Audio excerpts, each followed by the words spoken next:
Welcome to our new Enlightenment Sangha. This is Shiva. And this evening, we're going to discuss self-discovery and liberation. And I think to set the tone for the evening, I'd like for you to meditate with me for a little bit. And this particular meditation is going to be focused on your heart. We're going to go 2 songs, and I would like to stay in your heart throughout the time. Just if your mind goes elsewhere, pull it back to the heart in the present moment. Don't go into the future, don't go into the past, don't go in anything outside this room. Stay present right here just for 2 songs. And if you're at home, the same thing. So we're going to start with 2 songs by Zazen. The first one is called Brook, and the next one is called Brushfire.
Take a breath.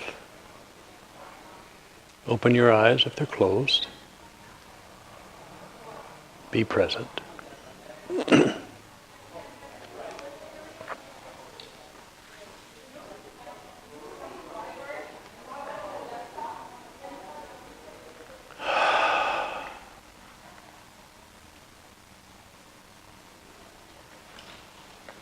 We find ourselves living in a world of samsara. It's the world of news, weather, sports, sex, drugs, rock and roll, religion, politics. There may be some others that I missed, but I think those are the major ones. And in this world, you lose yourself. How did it happen? When you were born, you weren't like that. When you were born, you were very much in the moment.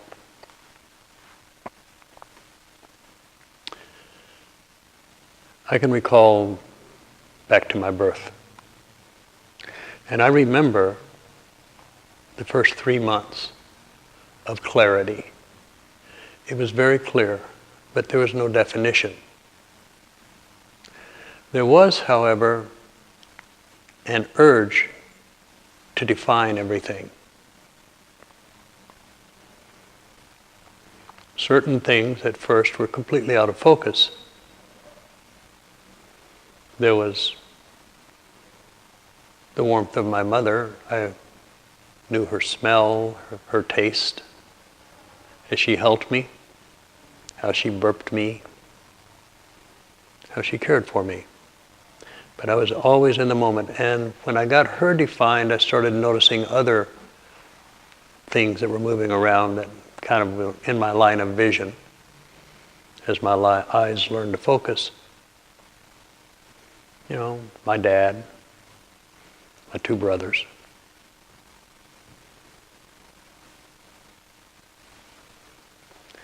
And I became a member of reality. I became a member very early. We all do. We become a member of a strand of reality. In this case, it's the reality of the human form.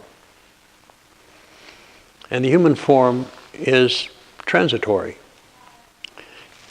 It's motivated mainly by ego, which says I all the time. Like I am this, I am that, I'm not this, I am not that. I. Or mine. This is mine, not yours.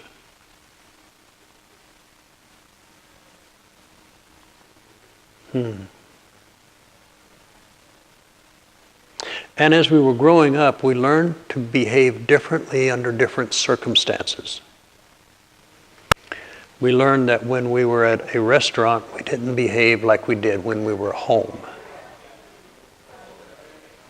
When I went to church, it was different than when I was at a family reunion.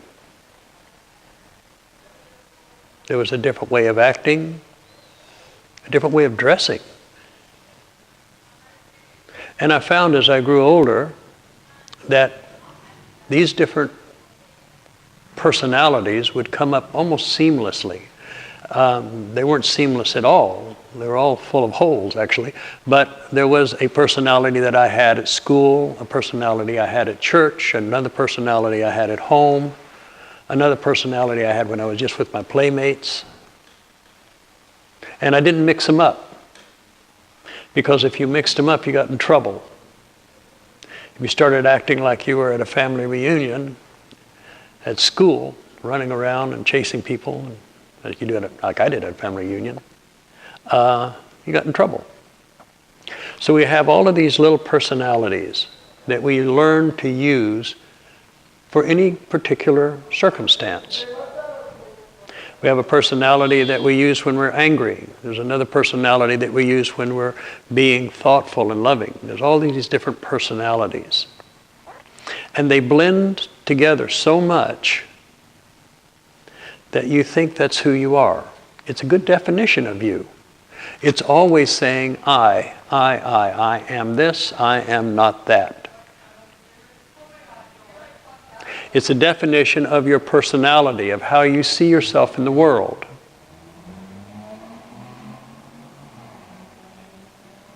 You may think of yourself as being foolish or stupid or gullible. Or you may think of yourself as the opposite, smart, wise, astute. But all of these are just personalities. They're not who you are. And that's why you're unhappy. Because you haven't found out who you were. You've identified your whole life as this personality. I am Joe, I'm a plumber, I do this, I do that, I'm married, I've got kids, I can show you my driver's license, this is what I do, this is how old I am. And when you start to meditate and you start to dissolve everything in your meditation, these personalities become more and more separated. You start watching them separately. Instead of seeing them as one complete thing of who you were, you start seeing that you're made up of a whole congregation of different ideas about how you are and how you relate to the world. As I said, you relate differently under different circumstances. You go to a 5-star restaurant. This is not a beach party. If you go to a formal dance, it's not a frat house party. You dress differently, you act differently, you address people differently. And when you start to meditate and you start seeing these things as things that, instead of that being who you are, then it becomes, this is what I'm doing now.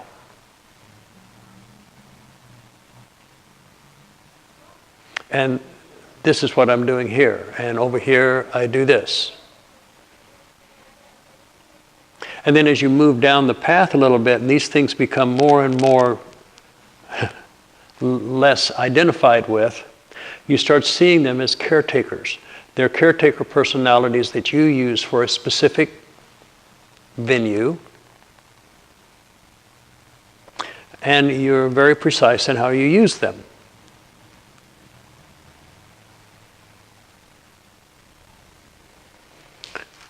What's true is you're not that.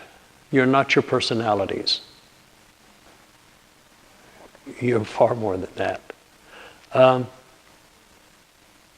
You're not your personality. We need personalities. Without a personality, I would have a pretty hard time getting along with people who have very structured views. So when I'm talking to someone who's a conservative, Republican, I come up with a caretaker personality that meets that structure so that we don't fight. I seek common ground. There's always something you can talk about, family or,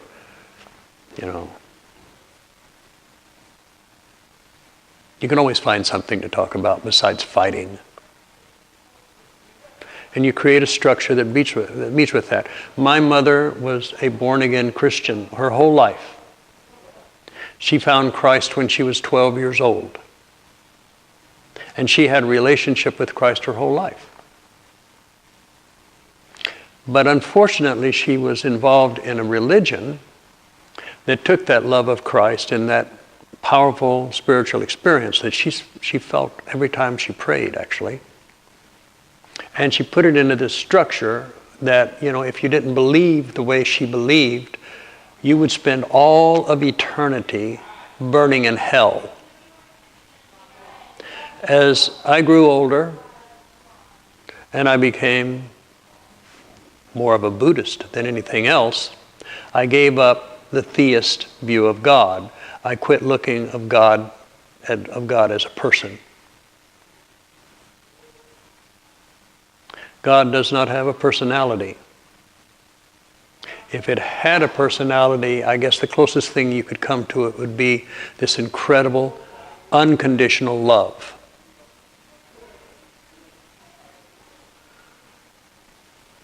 But that's not exactly a personality.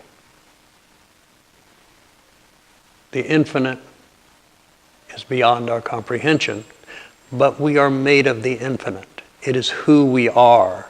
We are the infinite manifesting in a temporal way. We drop into these little bodies, given complete amnesia, And then we are here for just a few decades. 7, 8, maybe 9. If you're unlucky, 10. I mean, these things wear out very quickly. Everything here is very, very transitory. And your body will die. And your egos will die with it. But who you are underneath, that self that you are, that is eternal, is worth getting to know. So self-discovery is finding, first of all, who you are. The very first night I sat with my teacher, and I almost brought it this time, I'm kind of sorry I didn't. He gave a little pen, I'll show it to you sometime. And the pen said, "Know thyself." And I thought, what does he mean by know thyself? And thyself are all of these different selves that you have, these little caretaker personalities. You need to get to know them. They're not who you are. It's like you're singing a song and the song is going out and that song is beautiful. But the words and the tune and everything is not you. It's just something you're doing at the time.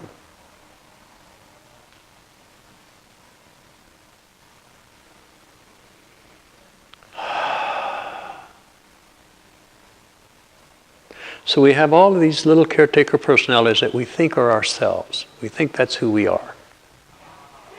I'm a Scorpio, or I'm a Libra, or whatever. We define ourselves in so many ways.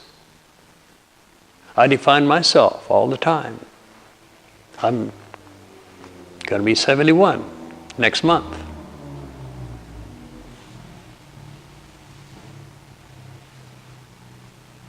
Why do I say that? Well, it seems to be part of this ego structure here. And I don't think I could pull off saying I'm 29. Although I sometimes feel that way. See if you can stop your thought while I'm talking. It's the higher way. Just witness. Just witness.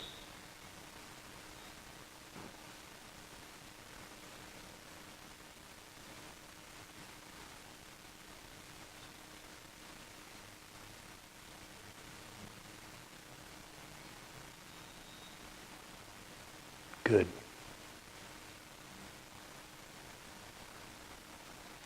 One of the things that happens with these caretaker personalities is a thing called fixation, fixating. Other people fixate us. This is who you are to them. I recently saw an old buddy of mine that I knew back in college in 1968. He and I rode Harley Davidsons during our wild and woolly youth.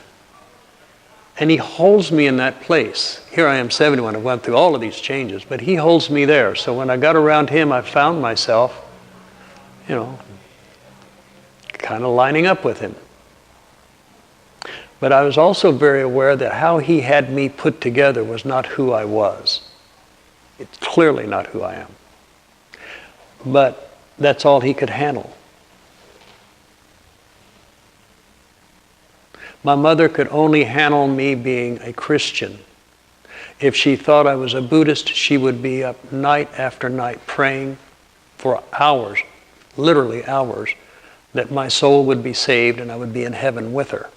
It was a huge fear that she had.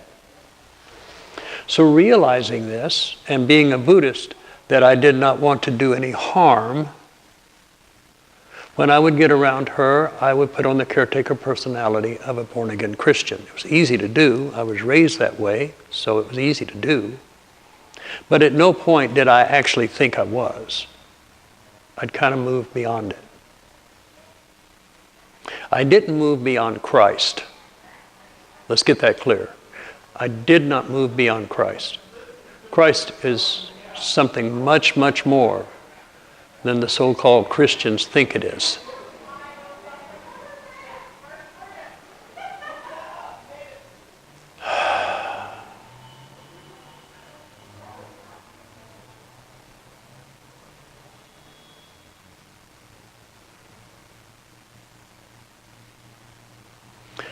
So when you're into self-discovery, you're finding out how other people are seeing you and holding you in a certain pattern.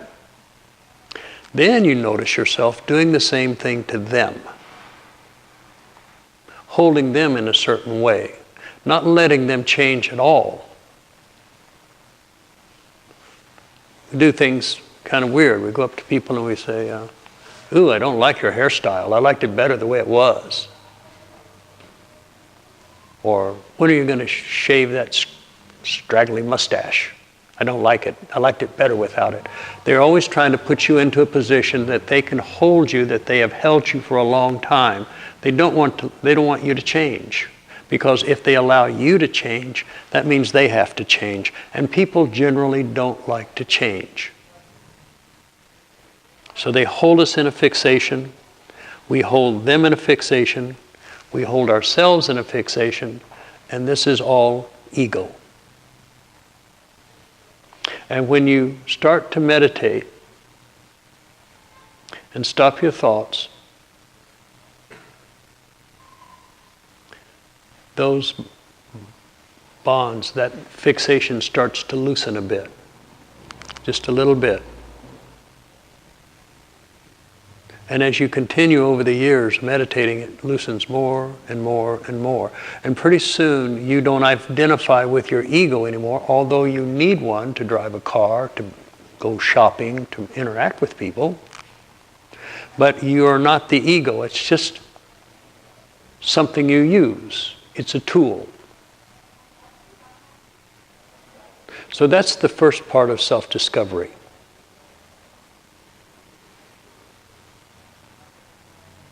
Is realizing that you're an ego walking through the world and that your days are numbered. There are two things that pass away when you physically die. Two things that you will not get back. They won't come back. One is your physical body. And your physical body will fight for its last breath no matter what you think. It is amazing, and I'll go into that a little bit in a minute. So your physical body is not going to come back. Who would want it anyway? It's pretty wore out. Get a new one. The other thing that doesn't come back is your ego. How you put your life together. Who you think you are. All of the things that you have put together to define yourself so that people will remember you through all of eternity. People will do amazing things, incredibly evil things sometimes, so that they'll be remembered. Be remembered as a murderer, or as a dictator, or as some sort of a king. All that dies when you die. The only thing you carry forward is your karmas. And if you leave a dharmic life, you'll start eliminating your karmas before then. That's for sure. So I'd like for us to meditate now to two pieces of music. And then we'll go into the second part. Let's just wait just a second on that. Let's take a deep breath. Be present. Good. I spoke a lot here. Is there any questions? Do anything needs to be clarified?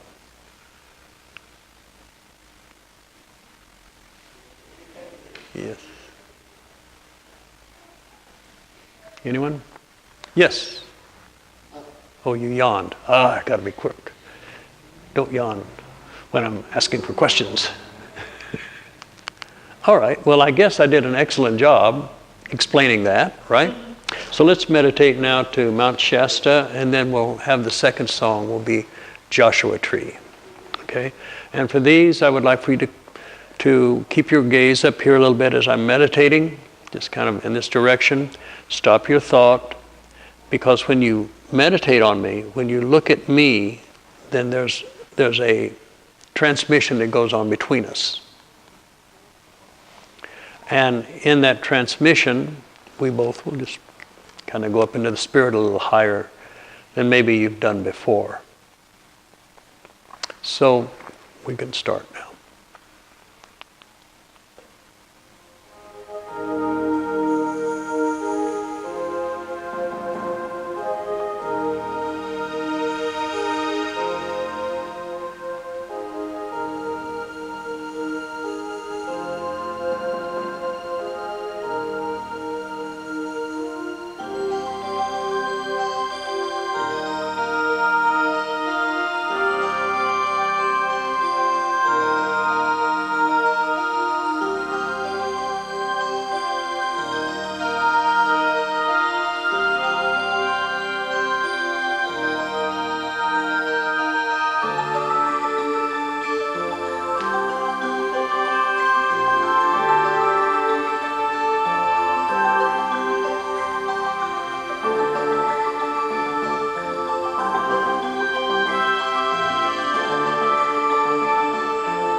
Take a breath.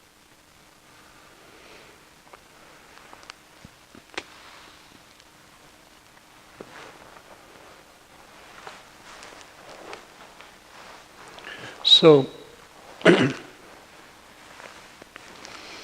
what we discussed in the first part was that you have different personalities that you use for different circumstances.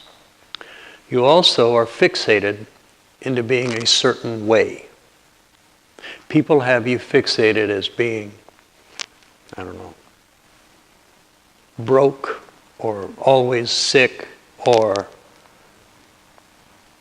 unable to handle a relationship, or there's all kinds of ways people fixate us. And when they think about us, they just hold us there. And when you realize that everyone is part of this same soup, that everyone is part of the very creation of God, then their fixation of you does affect you if your heart is open. And we have to go around with our heart open, otherwise life's just really awful. So we're in a fix here. So how do we deal with this fixation, the negative fixation of others, or even the negative fixation we have of ourselves? Because unless we get rid of that, we're going to always be unhappy. You're always going to be subject to rage and anger and loneliness and fear. Because, as I said, the ego does not really like a lot of change. And your life is changing every day. In Buddhism, we say everything is transitory. Name me something that is not.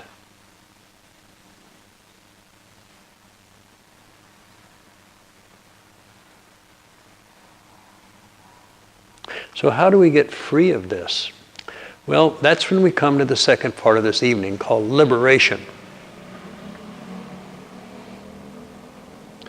My teacher Rama said, liberation is being free of the thoughts and feelings of those who love you.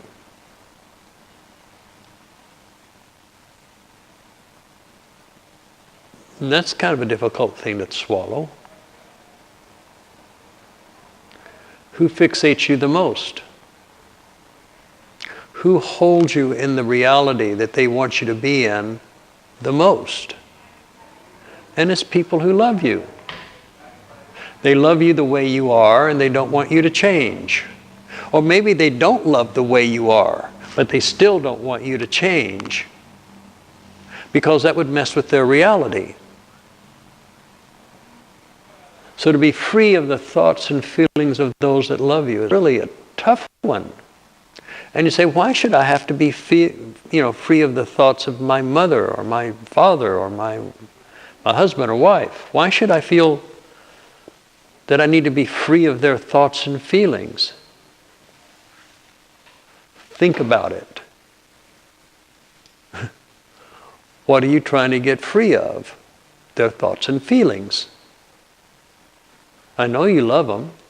I know there's strong attachments. But usually when you go into self-discovery, you come to the realization that you came to in the first part of my talk. And that talk was, you come to the realization you're not these personalities. I'm not the personality that has to have the love of someone else. I love their love. But whether they love me or not is none of my business. What we're looking at here is, do I love them? I can't make everyone love me, but I can love everyone if I try hard enough. And those that behave in such ways to drive my love away are the ones that I need to love the most, because they need it the most.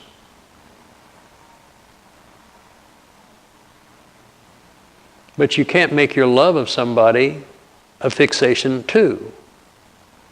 This is tricky. It's very tricky.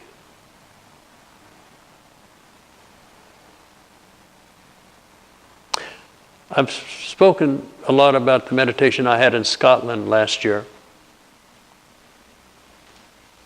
It was me letting go of my fixations, of myself and others. And in that meditation, it just happened at one of those interesting times that you catch every now and then, when the sun is going up and the full moon is going down. It was like simultaneous. And I just had this incredible meditation, and I envisioned in my mind this altar that had a lot of flame and just the clear light of reality, the Dharmakaya just flowing up, burning everything on it.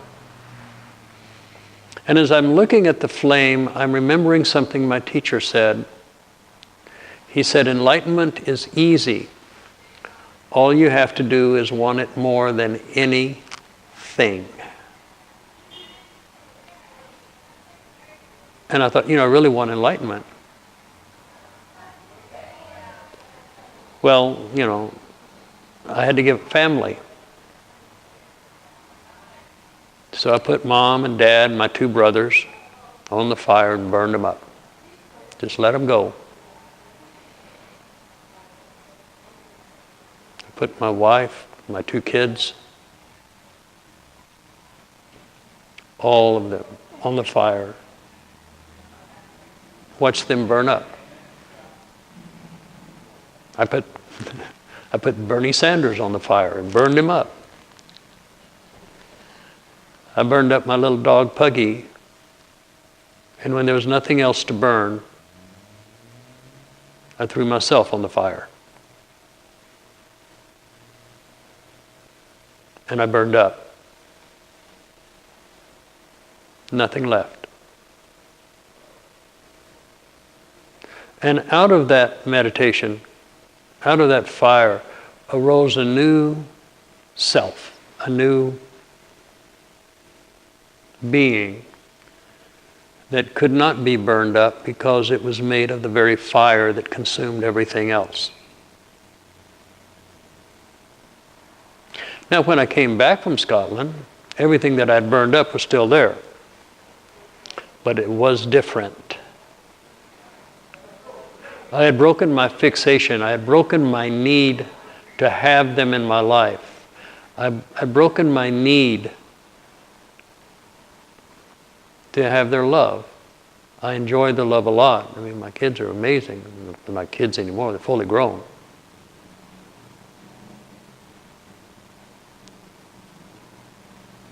But I only knew a piece of them.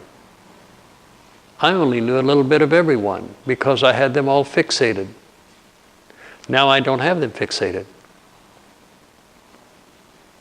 They can do whatever they want.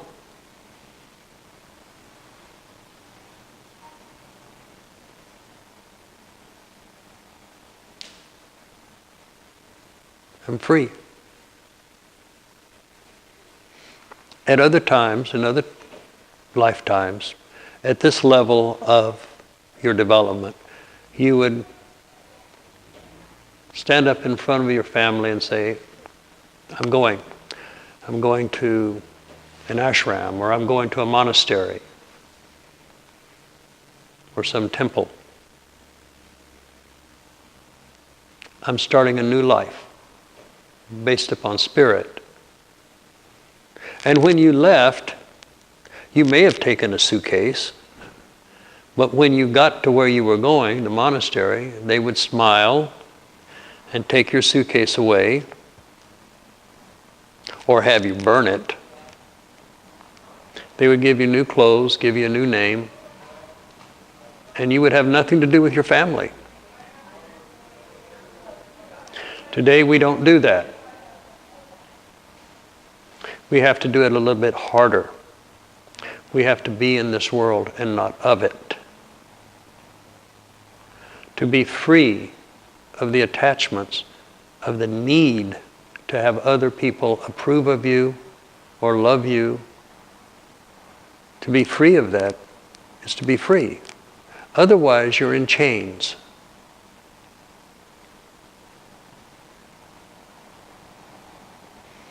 And the only way you can get free is to keep your focus upon the eternal. So in your daily meditations, you go through your mantras or whatever to get up to a certain point. When you get to a point of meditation where there is no thought, that's what you want. It may only last for a few seconds, but every day you go and you keep practicing until you can get a few seconds. Then you might get a minute. And then it might go for 10 minutes. And then thoughts and thoughts. Then you come back another 10 minutes. And then thoughts and thoughts. If you can do that, you're doing really good.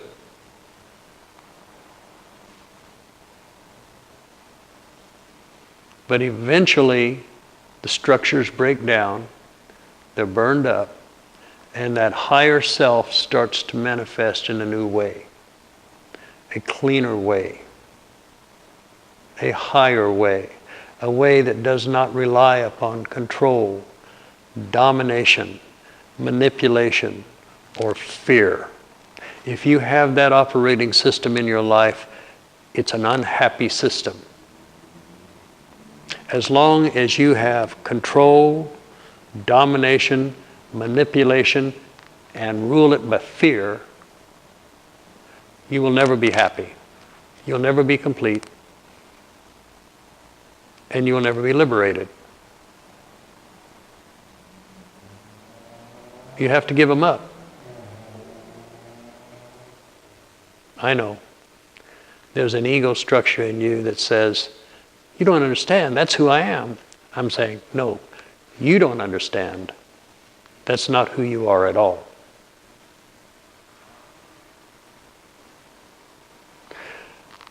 We live in a very dynamic world, and it's getting more dynamic all the time.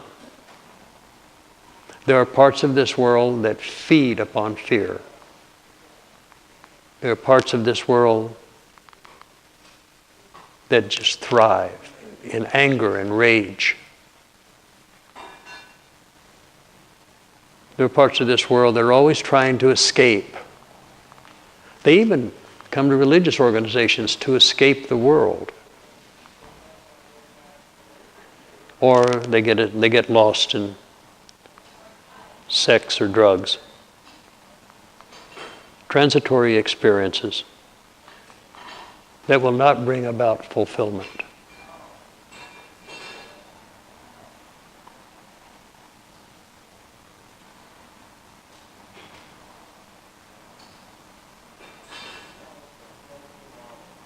Stay here.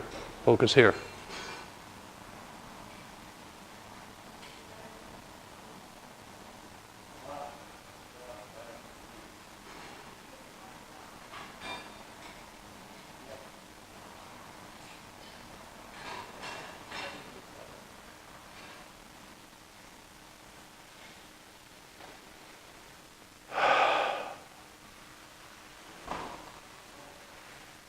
Good.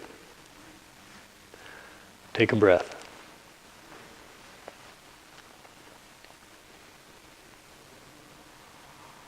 Maybe I've talked too much this evening. But do you have any questions, comments, complaints, criticisms, suggestions?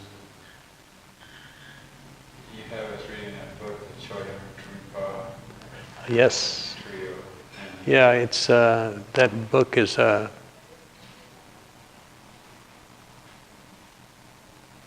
is it?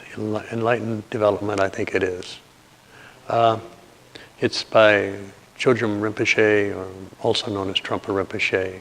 It's a white book. It's the first one. The Path of Individual Liberation. Yes, thank you. That is a book I'm recommending everyone read right now. We're working up. I've been teaching for 30 years. And as you may or may not know, for 30 years, I've also been working with an enlightened teacher.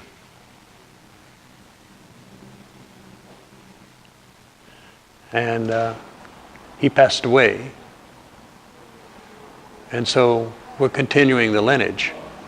He and some other teachers of his lineage, all doing it in our own way. But I've always identified myself as being kind of an American Buddhist with a strong Tibetan tinge or slant. So we're going to explore these 3 books.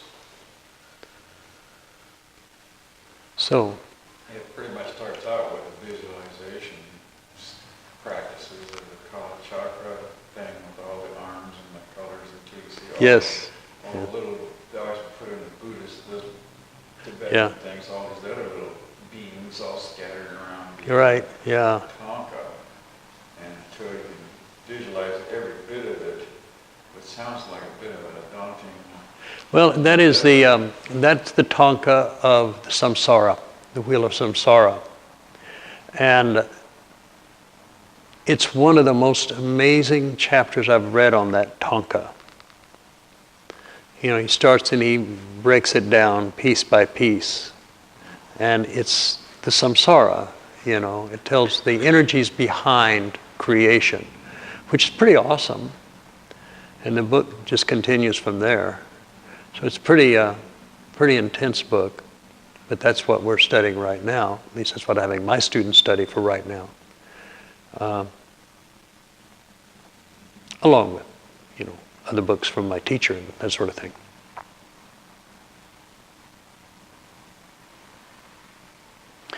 Any other questions?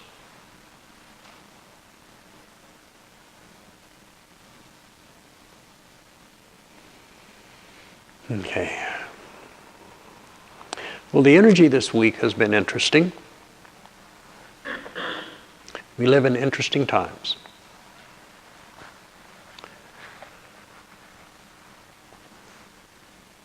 And I want to remind you of a basic tenet of this teaching, and that is what you touch touches you.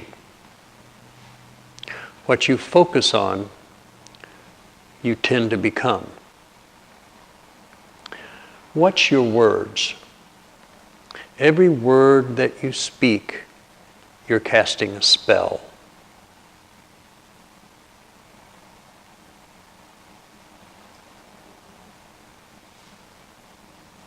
So you be mindful of what you say, especially about yourself. For instance,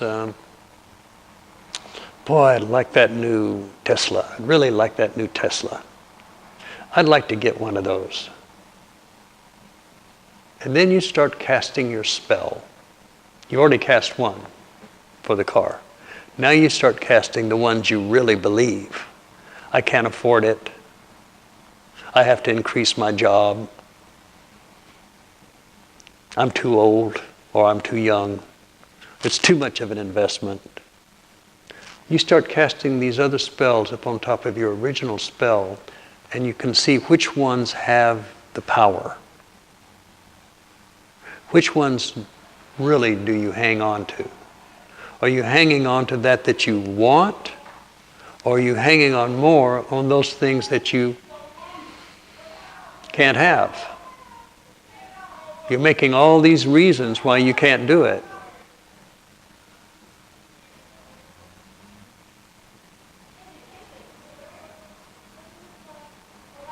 So you start watching your words. You can think them, don't say them. Don't say anything negative. Can you do that?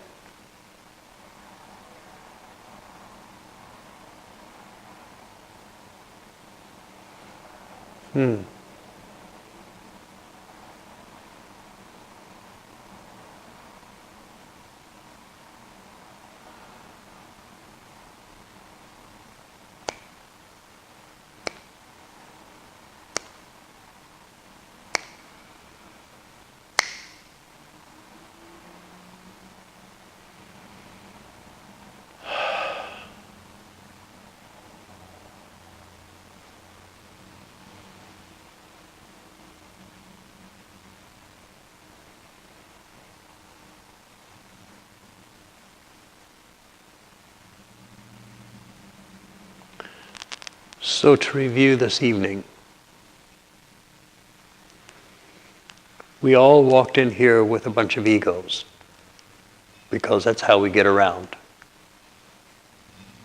You have an ego that has fixated itself on who you think you are, your limitations, everything about you. You come in here, we sit down, we meditate, we stop our thoughts a little bit. For just a few seconds during those meditations, you were able to stop your thoughts. In that time when you stopped your thoughts, all of that stuff went away. Your ego quickly put it back.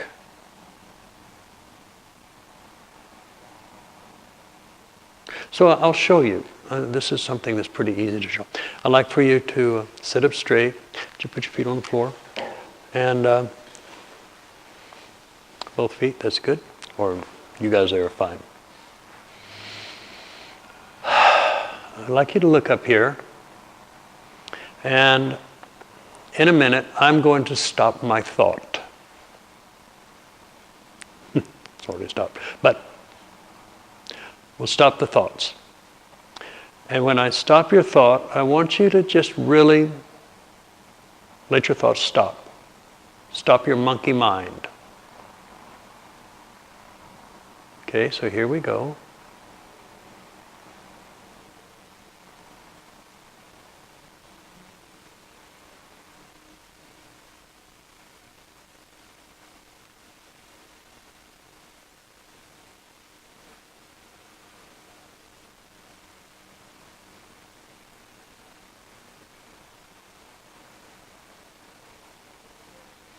Good.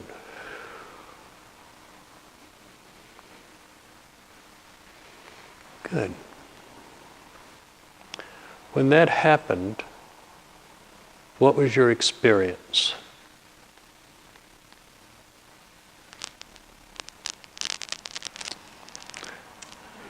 Kind of spaciousness, kind of.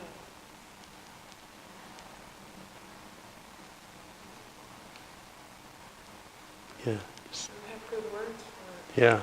us, because it's, During that time, right now, look at me. Can you think of your name?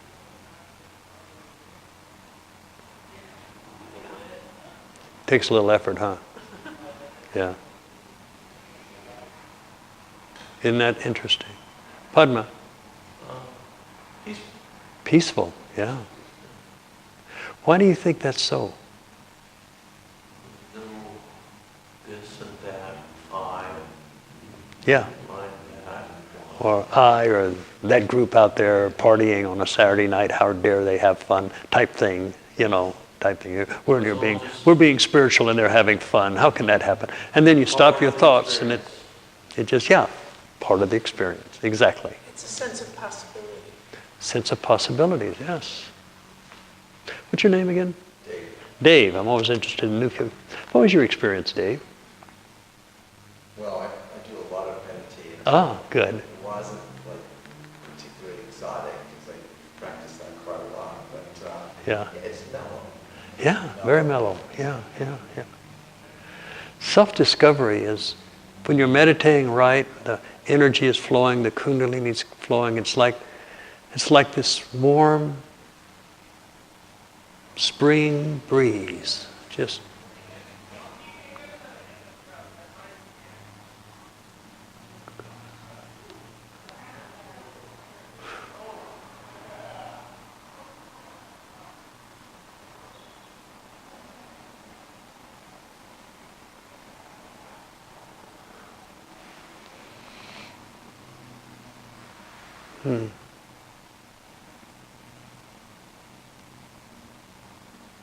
So your meditation should be beautiful.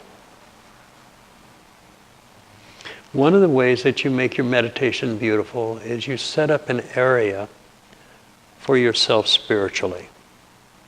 You should have a smell, like a certain type of incense that you like, that's not intrusive, so that when you smell that, it tells your body and your senses, we're going into a special space now.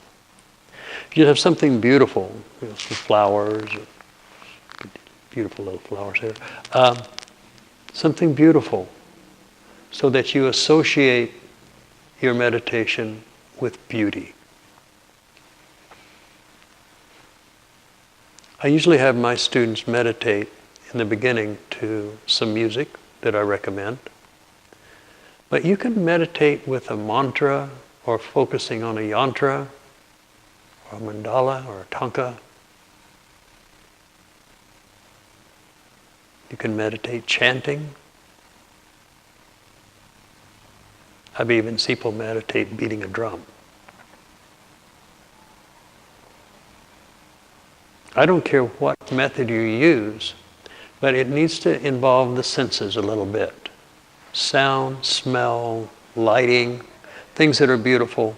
These things should be associated with your spiritual practice. It's a good idea to keep a picture on your meditation table of your teacher or a teacher that you've always identified with, whether it's Christ or Sai Baba or Rajneesh, Osho. So many teachers. But whatever, when you look at it, it just takes you through those doorways, I went up and I hugged Amaji once, and Amaji, she just pushed me right into enlightenment. It's just so smooth how she did it. So when I think about her, I can just easily go into that space. That's what I'm talking about. You kind of create a little space for your spiritual growth, for your meditation, you create a space for you to go in as like an alchemical vessel. You create this alchemical vessel when you sit down to meditate. It may take you 5 or 10 minutes to get into it, but once you're into it, you turn lead into gold. You turn those things that are holding you back, those fixations from others, the fixations you have of yourself, you push back the ego that's always wanting to run off into the future or think about the past or think about stuff that's outside of your field of attention, like things you cannot do anything about at this moment. And the best thing you can do about anything is to meditate. That's the most important thing to do.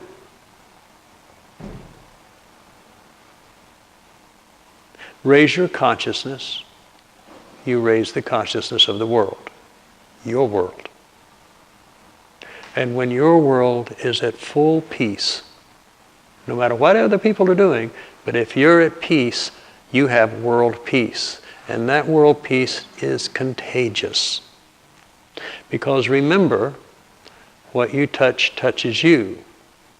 And if I'm walking through a leper colony as Christ, and the lepers touched me, and I am of a high enough vibration, I don't get the leprosy, or the whatever, bubonic plague or whatever's contagious. I don't get it because I'm at a higher level where those things don't exist. And people who touch me will be healed. That's how it works. You heal everyone around you or you cause them to be sick. How do you see them? How are you fixating them? Can you dare to see the beauty and the love in people who are acting in the most horrible ways? You don't have to agree with their actions. Matter of fact, you shouldn't, because it's bad karma for them. But you don't have to become involved with it. You need to be above it. It takes practice, and sometimes you fail. Sometimes you mess up. But this is a horse that's worth learning how to ride. And when you get bucked off of it, and you fail miserably, and you've thrown yourself into a fit of rage, and thrown dishes across the house, you wait. When it's over, forgive yourself. That's not who you are. That was just ego.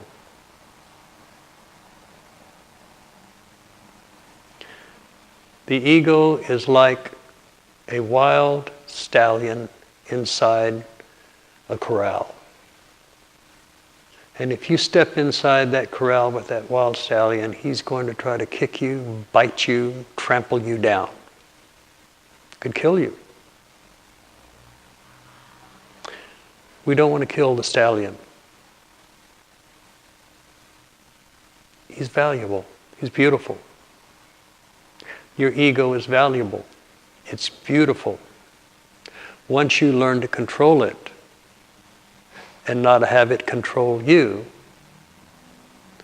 it will take you beautiful places. A horse is a wonderful thing for work. It's a wonderful thing. It can carry you long distances that you would struggle to do on your own. It can pull heavy loads, can plow fields, can be a good friend. But just because a horse is not under control is no reason to destroy it. And you shouldn't try to destroy your egos. You need to define them and put them under your higher self so that you use them perfectly in different circumstances. You're not trying to change other people. You just change yourself. And when you find yourself around other people and you've really come to that peace and that joy that's within you, it's kind of contagious.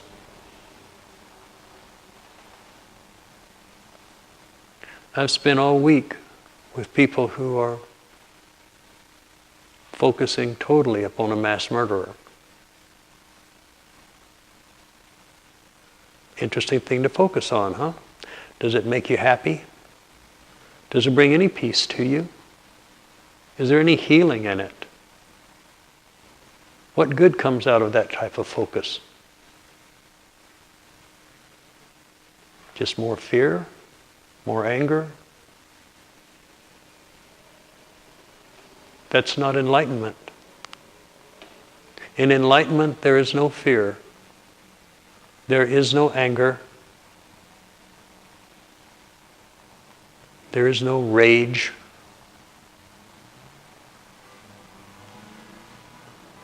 There is no guilt, strangely enough. When you get into enlightenment, there's no guilt. Everything's forgiven.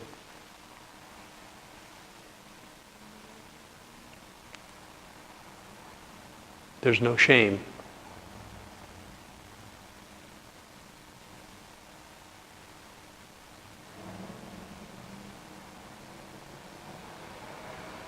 There's just love.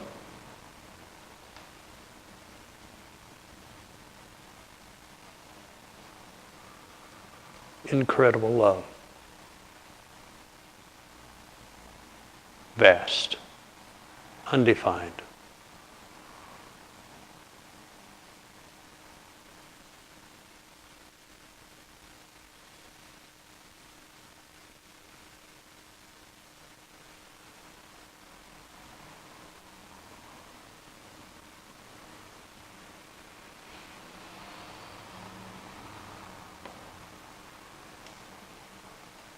So, thank you for sharing this evening. I've loved sitting with you. I look forward to sitting with you again. And I think this next couple of weeks is going to be a good time for you. Practice your meditation. Practice your mindfulness. Try to stay as much as you can in the moment. Don't think that much about the future. Certainly don't think that much about the past or things outside of your field of attention. Focus at the beauty that's right here, right now. Focus on your own beauty. If you can't see it, you should talk to me, because I see it when I look at you. My prayer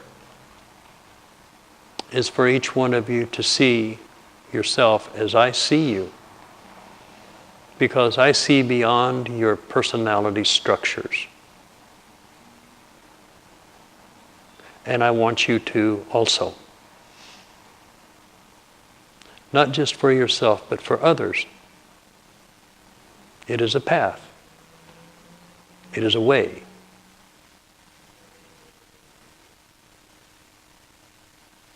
It is enlightenment.